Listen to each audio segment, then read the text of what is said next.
بسم اللہ الرحمن الرحیم۔ السلام علیکم ورحمۃ اللہ وبرکاتہ۔ تمام ناظرین کو آپ کے اپنے چینل اسلامک وظائف آفیشیل میں خوش آمدید کہتا ہوں، اور آج ایک اور نئی ویڈیو ایک نئے عمل کے ساتھ آپ کی خدمت میں حاضر ہوں۔ سب سے پہلے تمام ناظرین کو اور پوری امت مسلمہ کو دل کی اتھاہ گہرائیوں سے نیا اسلامی سال مبارک ہو۔ اللہ پاک سے دعا ہے کہ اللہ پاک آنے والے اس سال کو ہمارے لیے اور پوری امت کے لیے کامیابیوں کا اور ہر قسم کی پریشانیوں اور مشکلات سے نجات کا ذریعہ بنائے، اور اس سال میں خصوصی طور پر ہم سب کو اپنی رضا اور اپنی خوشنودی والے اعمال کر کے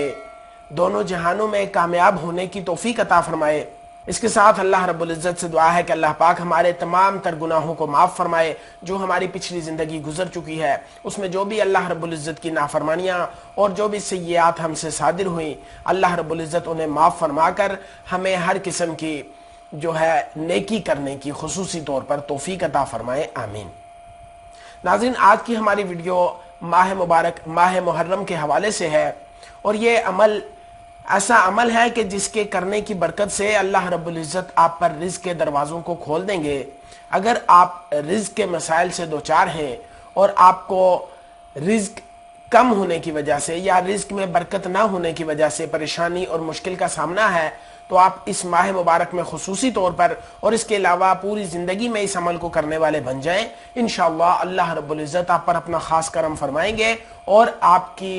ہر قسم کی رزق کی تنگی اور محتاجی کو اپنے فضل سے دور فرما دیں گے۔ یہ عمل نہایت آسان اور مختصر سا ہے۔ عمل کی طرف بڑھنے سے پہلے آپ تمام دوستوں سے گزارش ہے کہ اگر آپ نے ابھی تک ہمارے اس چینل کو سبسکرائب نہیں کیا تو ابھی ویڈیو کے نیچے سبسکرپشن بٹن پر کلک کرتے ہوئے چینل کو سبسکرائب کر لیجئے، اور ساتھ ہی لگے بیل آئیکن کو لازمی پریس کریں تاکہ ہماری مزید آنے والی معلوماتی اور انفارمیٹیو ویڈیوز آپ تک بر وقت اور بآسانی پہنچ سکیں۔ تو میرے ایسے تمام بہن بھائی جو کہ رزق کی تنگی اور محتاجی کا شکار ہیں، آپ نے خصوصی طور پر اس عمل کو اس ماہ مبارک میں لازمی کرنا ہے، اور اس کے علاوہ آپ نے کوشش کرنی ہے کہ روزانہ کی بنیاد پر اپنی زندگی میں اس عمل کو لازم کر لیں۔ آپ نے کرنا یہ ہے کہ اس عمل کے کرنے کے لیے سب سے پہلے آپ کو بتانا چاہتا ہوں کہ اس عمل کو کرنے کے لیے نماز شرط ہے، اس لیے نماز کا اہتمام لازمی کرنا ہے۔ پہلے نماز پڑھیں گے، اس کے بعد آپ نے اس عمل کو کرنا ہے، اور صرف اس عمل کے لیے نماز نہیں پڑھنی بلکہ نماز کا اہتمام اپنے اوپر لازم کر لیں۔ اور میری بہنیں جو کہ مخصوص ایام میں پوچھتی رہتی ہیں کہ مخصوص ایام میں اس عمل کو کیا جا سکتا ہے، تو وہ بھی یہ سن لیں کہ یہ عمل کیونکہ نماز کے ساتھ خاص ہے، اس لیے یہ عمل صرف اور صرف نماز جب آپ پڑھیں گی تو انہی دنوں میں کر سکتی ہیں۔ تو آپ نے کرنا کچھ اس طرح سے ہے کہ روزانہ ہر نماز کے بعد، ہر فرض نماز کے بعد، کہ جیسے ہی آپ نے نماز فرض ادا کی تو فرض نماز کے بعد جو بقیہ نماز ہے وہ پڑھنے سے پہلے آپ نے اس عمل کو کرنا ہے۔ جیسے مثال کے طور پر فجر کے فرض پڑھنے کے فوراً بعد آپ نے عمل کرنا ہے، ظہر کے اب آپ نے 4 فرض پڑھ لیے، 4 سنت پہلے پڑھی، پھر 4 فرض پڑھے، اور 4 فرض ادا کرنے کے بعد آپ نے اس عمل کو کرنا ہے۔ اسی طرح عصر کے 4 فرض ہو گئے، مغرب کے 3 فرض پڑھ کے آگے جو مغرب کے بعد کی 2 سنت 2 نفل آ رہے ہیں، وہ سنت اور نفل پڑھنے سے پہلے اور فرض پڑھنے کے بعد، اسی طرح عشاء کے 4 فرض آپ نے پڑھ لیے، اور 4 فرض پڑھنے کے بعد آپ نے عمل کو کرنا ہے، اور بقیہ جو 2 سنت 2 نفل 3 وتر 2 نفل ہیں وہ اس عمل کے کرنے کے بعد آپ نے پڑھنے ہیں۔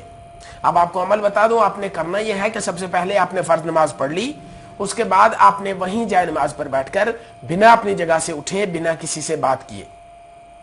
یہ مرد حضرات بھی اگر آپ مسجد میں باجماعت نماز بھی ادا کر رہے ہیں تب بھی ایسی جگہ نماز ادا کریں، کوشش کریں پہلے سے مسجد جانے کی کوشش کریں اور پہلی صف میں نماز ادا کرنے کی کوشش کریں، تاکہ آپ اگر بیٹھ کر عمل کر رہے ہیں تو آپ کی وجہ سے کوئی دوسرا نمازی جو ہے وہ ڈسٹرب نہ ہو۔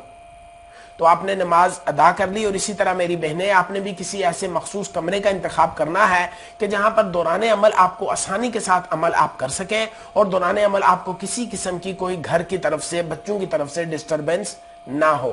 اب آپ نے کرنا یہ ہے، سب سے پہلے آپ نے 11 مرتبہ درود ابراہیمی نماز میں پڑھا جانے والا درود شریف پڑھنا ہے۔ اس کے بعد آپ نے اللہ رب العزت کے یہ مبارک اسماء مبارک ہیں، یا اللہ، یا رحمان، یا رحیم، یا ذو الجلال والاکرام، یا ارحم الراحمین،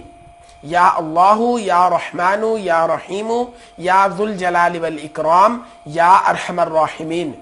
یا اللہ، یا رحمان یا رحیم یا ذو الجلال والاکرام یا ارحم الراحمین، ان اسماء مبارک کو ملا کر آپ نے 100 مرتبہ ایک تسبیح آپ نے ان اسماء مبارک کی ہر فرض نماز کے بعد کر لینی ہے۔ جب 100 مرتبہ آپ پڑھ لیں تو آخر میں پھر آپ نے اسی مقدار میں یعنی 11 مرتبہ درود ابراہیمی پڑھ لینا ہے۔ میں پھر سے آپ کو بتاتا چلوں کہ ہر فرض نماز کے بعد آپ نے وہیں جائے نماز پر بیٹھ کر اول 11 مرتبہ درود ابراہیمی پڑھنا ہے، اس کے بعد آپ نے 100 مرتبہ یعنی 100 ٹائمز آپ نے اللہ رب العزت کے یہ مبارک اسماء مبارک یا اللہ یا رحمان یا رحیم یا ذو الجلال والاکرام یا ارحم الراحمین، یا اللہ یا رحمان یا رحیم یا ذو الجلال والاکرام یا ارحم الراحمین، ان اسماء مبارک کو 100 مرتبہ پڑھنا ہے۔ جب 100 مرتبہ پڑھ لیں تو آخر میں پھر آپ نے 11 مرتبہ درود ابراہیمی پڑھ کر پھر آپ نے ہاتھ اٹھا کر جھولی پھیلا کر اللہ رب العزت کی بارگاہ میں خصوصی طور پر اپنے رزق کے مسائل کے حل کے لیے خصوصی طور پر، اور اگر آپ کو کسی قسم کا کوئی اور مسئلہ کوئی پریشانی ہے تو اس کے حل کے لیے بھی آپ نے دعا کر لینی ہے۔ انشاءاللہ اس عمل کی برکت سے اللہ رب العزت آپ پر اپنا خاص کرم فرمائیں گے۔ اس کے ساتھ آپ سے یہ بھی کہنا چاہوں گا کہ اگر آپ جیسا کہ فجر اور عصر کے فوراً بعد آپ نے عمل کر کے فوراً دعا کر لینی ہے، لیکن ظہر مغرب اور عشاء کی نماز آپ نے ادا کی، عمل بھی کر لیا، اب آپ نے مزید جو نماز آپ کی بقیہ تھی 2 سنت 2 نفل ظہر کے، اسی طرح 2 سنت 2 نفل مغرب کے، اور 2 سنت 2 نفل 3 وتر 2 نفل عشاء کے، جب یہ نماز مکمل کر لی تو پھر آپ نے مزید 2 رکعت نماز نفل صلاۃ الحاجت کی نیت سے پڑھ کے اس کے بعد آپ اللہ سے دعا کریں تو انشاءاللہ آپ کی دعا کی قبولیت اور بھی زیادہ پختہ ہو جائے گی، اور انشاءاللہ آپ کی دعا پہلے کی نسبت جلدی قبول ہوگی۔ آپ اس عمل کو کر کے دیکھیے، انشاءاللہ آپ کو ضرور فائدہ ہوگا۔ امید ہے آپ کو ہماری آج کی یہ ویڈیو بھی پسند آئی ہوگی۔ آپ سے گزارش ہے کہ صدقہ جاریہ کی نیت سے اس ویڈیو کو زیادہ سے زیادہ شیئر کریں تاکہ آپ کی فرینڈ لسٹ میں موجود دوسرے مسلمان دوست احباب جو کہ رزق کی تنگی اور محتاجی کا شکار ہیں وہ بھی اس عمل کو کر کے اپنی پریشانیوں، مشکلات اور محتاجی سے نجات حاصل کر سکیں، اور ان کے دل سے نکلی ہوئی دعاؤں میں مجھے بھی اور آپ کو بھی پورا حصہ مل سکے۔ انشاءاللہ بہت جلد ایک نئی ویڈیو اور ایک نئے عمل کے ساتھ آپ کی خدمت میں حاضر ہوں گا۔ اپنا بہت سارا خیال رکھیے گا، دعاؤں میں ہمیں ضرور یاد رکھیے گا۔ اللہ حافظ۔ السلام علیکم ورحمۃ اللہ وبرکاتہ۔